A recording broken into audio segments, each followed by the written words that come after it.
Hi students, ఎన్బిసిసిలో రీసెంట్గా అంటే 23వ తారీఖు మనకు ఒక నోటిఫికేషన్ వచ్చింది సివిల్ తారీఖు.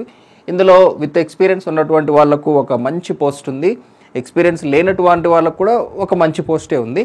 సో రెండింటి గురించి చెప్తాను. ఈ విత్ ఎక్స్పీరియన్స్ తీసుకునేటువంటి పోస్ట్ ఏదైతే ఉందో అది ఇంతకుముందు త్రూ గేట్ ఉండేది, దాన్ని కూడా డైరెక్ట్ రిక్రూట్మెంటే తీసుకుంటున్నారు రీసెంట్ ఇయర్స్లో. అండ్ మెయిన్ దీనికి ఎక్కువ నార్త్ ఇండియాలో క్రేజ్ ఉంటుంది, బట్ సౌత్ వాళ్ళు కూడా సెంట్రల్ గవర్నమెంట్ జాబులు కూడా మన జాబులే, మనం కూడా చదువుకోవచ్చు, ప్రిపేర్ అవ్వచ్చు. చాలా సెంట్రల్ గవర్నమెంట్ అంటే ఎస్ఎస్సిజి తప్ప ఇంకేవి రాయరు చాలామంది. రీసెంట్ మన స్టూడెంట్స్ సెంట్రల్ పొల్యూషన్ కంట్రోల్ బోర్డులో సెలెక్ట్ అయ్యారు చూసారా. సో అలా సెంట్రల్వి కూడా చూస్తూ ఉండాలి, రాయాలి. సెంట్రల్ గవర్నమెంట్లో ఒక మంచి ప్రొఫెషనలిజం ఉంటుంది. మీకు ఒక్క డిసడ్వాంటేజ్ ఏంటంటే ట్రాన్స్ఫర్స్. వాటిని మీరు తీసుకోగలిగితే నిజంగా స్టేట్ గవర్నమెంట్ కంటే కూడా సెంట్రల్లో మీరు వర్క్ లైఫ్ బ్యాలెన్స్ని చాలా బాగా ఎంజాయ్ చేస్తారు. అదొక్కటే మైనస్. లేదు మేము ఉన్న స్టేట్లోనే ఉండాలి, మేము వెళ్ళలేము ఉండలేము అనుకునే వాళ్ళకి తప్ప వర్క్ లైఫ్ బ్యాలెన్స్ అనేది మీకు పిఎస్యూలో రిలేటివ్లీ బాగుంటుంది స్టేట్ గవర్నమెంట్. ఎందుకంటే నేను వర్క్ చేసిన వాడిని కాబట్టి చెప్తున్నాను పిఎస్యూస్లో. ఓకే, సో పడ్డటువంటి జాబ్స్ ఏంటనే చూద్దాం. ఇది ఎలక్ట్రికల్ సివిల్ ఇద్దరికీ ఉన్నది. సో సివిల్ రిలేటెడ్ మాట్లాడతాను నేను. సో బేసిక్గా ఈ పిఎస్యూస్లో ఏంటంటే ఇంజనీరింగ్ లెవెల్స్కి మనకు E1, E2, E3 అంటే ఎంత పెద్ద నెంబర్ ఉంటే అంత పెద్ద పోస్ట్ అన్నట్టు, E4, E5 ఇలా ఉంటుంది. సో మేము ఐఓసిఎల్లో జాయిన్ అయ్యే టైంకి మాకు E3 లెవెల్లో తీసుకునేవాళ్ళు. E3 అంటే చాలా పెద్ద లెవెల్ అనమాట మేము ఎంటర్ అయ్యేటప్పుడు. సో తర్వాత ఒక 2 years తర్వాత E3 లెవెల్ ఎంట్రీ తీసేశారు. నెక్స్ట్ నుంచి E1 ఆర్ E2లో ఎంట్రీ తీసుకుంటున్నారు. మీరు గమనిస్తే నా టైంలో ఆల్ ఇండియా 100 ర్యాంక్ వచ్చినా ఐఓసిఎల్ వచ్చేది కాదు. ఇప్పుడు 200, 300 కూడా వస్తుంది. ఎందుకంటే లెవెల్ తగ్గించి ఎంట్రీ తీసుకుంటున్నారు. పవర్ గ్రిడ్లో కావచ్చు, చాలా వాటిల్లో తక్కువ ర్యాంకు ఎందుకు ఎంట్రీ దొరుకుతుంది అంటే వాళ్ళు కింది లెవెల్ నుంచి ఎంట్రీ తీసుకుంటున్నారు. సో నెంబర్ ఆఫ్ ఇయర్స్ అనేవి వేస్ట్ అవుతూ ఉంటాయి స్టూడెంట్స్కి. సో అలా ఇందులో కూడా E3 ఈ లెవెల్ తర్వాత ఎస్ లెవెల్ ఉంటుంది కింద, మళ్ళీ ఆ S3 అనేది టాప్ లెవెల్ మళ్ళీ దాంట్లో. సో ఇప్పుడు ఏ పోస్టులు ఉన్నాయనేది చూద్దాం మనం first. So first E1 cadre, E6 ఇవన్నీ కొంచెం హైలీ ఎక్స్పీరియన్స్ ఉన్నటువంటివి. E3 కావచ్చు, E2, E1, SPE. So senior project executive, SPE అంటారు. ఇది మంచి అథారిటీ ఉన్నటువంటి పోస్టు. సో ప్రీవియస్గా త్రూ గేట్ తీసుకునేటప్పుడు ఈ గ్రాడ్యుయేట్ ట్రైనీగా తీసుకునేవాళ్ళు. సో 1 year గ్రాడ్యుయేట్ ట్రైనీగా పనిచేసిన తర్వాత, అంటే 1 year ఎక్స్పీరియన్స్ అన్నట్టు పనిచేసిన తర్వాత వాళ్ళను SPEగా తీసుకునేవాళ్ళు అనమాట. సో ఇప్పుడు నా స్టూడెంట్ SPEగా వర్క్ చేస్తున్నాడు అనమాట. సో ఇప్పుడు ఏం చేశారంటే SPEకి 2 years ఎక్స్పీరియన్స్ పెట్టారు బీటెక్ వాళ్ళకి. 2 years experience in the field of PMC, EPC, real estate, infrastructure, or ఒకవేళ మీరు ఎంటెక్ చేసి ఉంటే ఓన్లీ 1 year సరిపోతుంది. సో చూసారా, ఖాళీగా ఉండకుండా పని చేయడం వల్ల ఆర్ క్వాలిఫికేషన్ పెంచుకోవడం వల్ల ఈవెన్ పిఎస్యూల్లో కూడా పని జరుగుతుంది. ఈవెన్ పిఎస్యూ వాళ్ళు కూడా గేట్ ర్యాంక్ క్రాక్ చేసిన వాళ్ళకంటే కూడా ఎక్స్పీరియన్స్డ్ వాళ్ళే ఎక్కువ ప్రిఫర్డ్ అని ఫీల్ అవుతున్నారు. గేట్ త్రూ తీసేసి ఎక్స్పీరియన్స్డ్ పెట్టుకున్నారంటే ఏంటి అర్థం? They are preferring people with experience. GATE direct prepare అయిన వాళ్ళకు సైట్ నాలెడ్జ్ ఉండదు అంత ఎక్కువ. సో వాళ్ళు కూడా 1 year ట్రైనింగ్ ఇచ్చే బదులు డైరెక్ట్ ఎక్స్పీరియన్స్ ఉన్న వాళ్ళని ప్రిఫర్ చేస్తున్నారు అండ్ క్వాలిఫికేషన్కి ప్రిఫరెన్స్ ఇస్తున్నారు. అందుకే టైం అనేది వేస్ట్ చేసుకోవద్దు యంగ్ ఏజ్లో. అది క్వాలిఫికేషన్ రూపంలో కానీ ఎక్స్పీరియన్స్ రూపంలో కానీ మనం కన్వర్ట్ చేసుకుంటూ ఉండాలి. ఈవెన్ పిఎస్యూ వాళ్ళు కూడా గేట్ వాళ్ళ మీద వీళ్ళకి ప్రిఫరెన్స్ ఇస్తున్నారు. చూడండి, రాబోయే కాలంలో ఈవెన్ పెద్ద పెద్ద పిఎస్యూలు కూడా మాకు గేట్ స్టూడెంట్స్ కంటే ఎక్స్పీరియన్స్ ఉన్న వాళ్ళతోనే మాకు ప్రొడక్టివిటీ ఎక్కువ వస్తుందని ఫీల్ అవ్వచ్చు రేపు ఫ్యూచర్లో. Okay, right. సో ఈ SPE క్యాడర్, సో మన AEE లెవెల్ ఆఫ్ జాబ్ అనుకోవచ్చు మనం. సో 40,000 బేసిక్ పే అని ఉంది. దీనికి ఇన్ హ్యాండ్ శాలరీ ఒక టైర్ 2 సిటీ లెవెల్లో తీసుకుంటే మనకు దాదాపు 75,000 దాకా వస్తుంది అని విన్నాను ఇన్ హ్యాండ్ శాలరీ. అంటే మన AEE కంటే కొంచెం ఎక్కువ.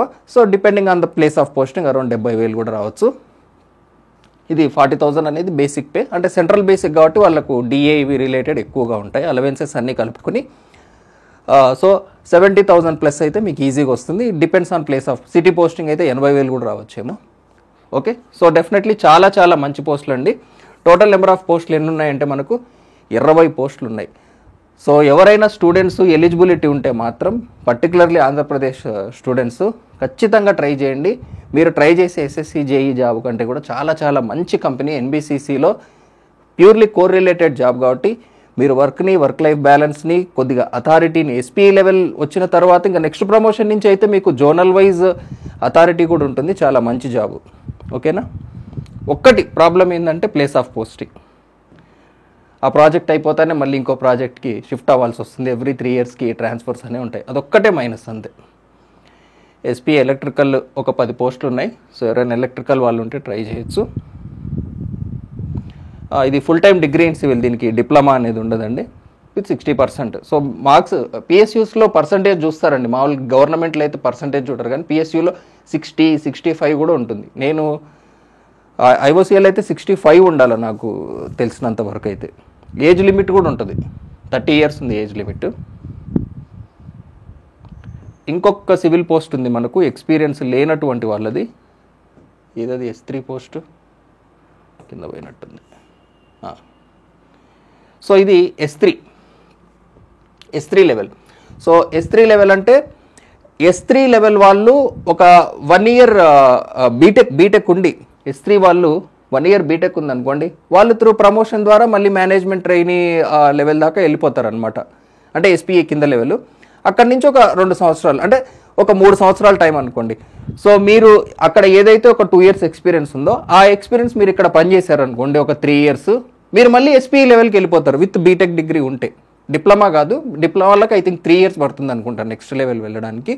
సో బీటెక్ ఉన్న వాళ్ళకి కూడా డెఫినెట్లీ ఇది మంచి ఆప్షన్. సో ఎక్స్పీరియన్స్ ఏం అవసరం లేదు దీనికి. 3 ఇయర్స్ ఫుల్ టైం డిప్లొమా అని ఇచ్చారు. But still inter plus BTech వాళ్ళు కూడా ఎలిజిబులే. ఆల్రెడీ వర్కింగ్ వాళ్ళతో నేను ఇది కన్ఫర్మ్ చేసుకున్నాను, మీరు కూడా రాయొచ్చు.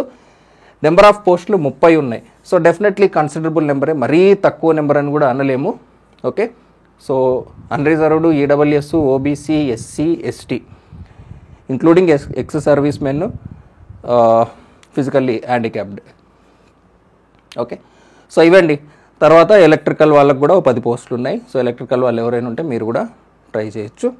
సో పర్టికులర్గా ఆంధ్రప్రదేశ్ వాళ్ళు చాలామంది ఇలాంటి పిఎస్యూస్కి అప్లై చేయరండి. నేను చూస్తూ ఉంటాను కదా మన స్టేట్స్లో, ఈజీగా వదిలేస్తూ ఉంటారు ఇలాంటి నోటిఫికేషన్లు.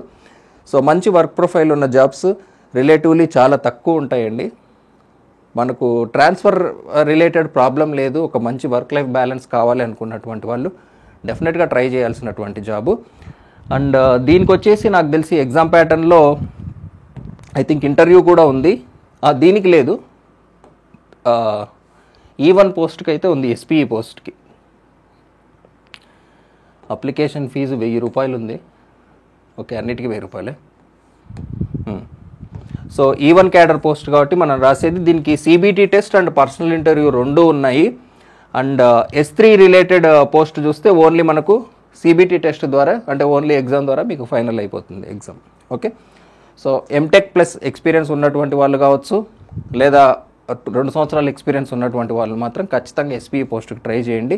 ఏ ఎక్స్పీరియన్స్ లేదు అనుకున్నటువంటి వాళ్ళు కూడా మీరు S3 గ్రేడ్ పోస్ట్ ఏదైతే ఉందో మనకు జూనియర్ ఇంజనీర్ అనేది, అది కూడా డెఫినెట్లీ ట్రై చేయొచ్చు. ఓకేనా. Thanks for watching. అండ్ దీని ప్యాటర్న్, ఐ థింక్ ప్యాటర్న్ ఇచ్చారా లేదు దీంట్లో,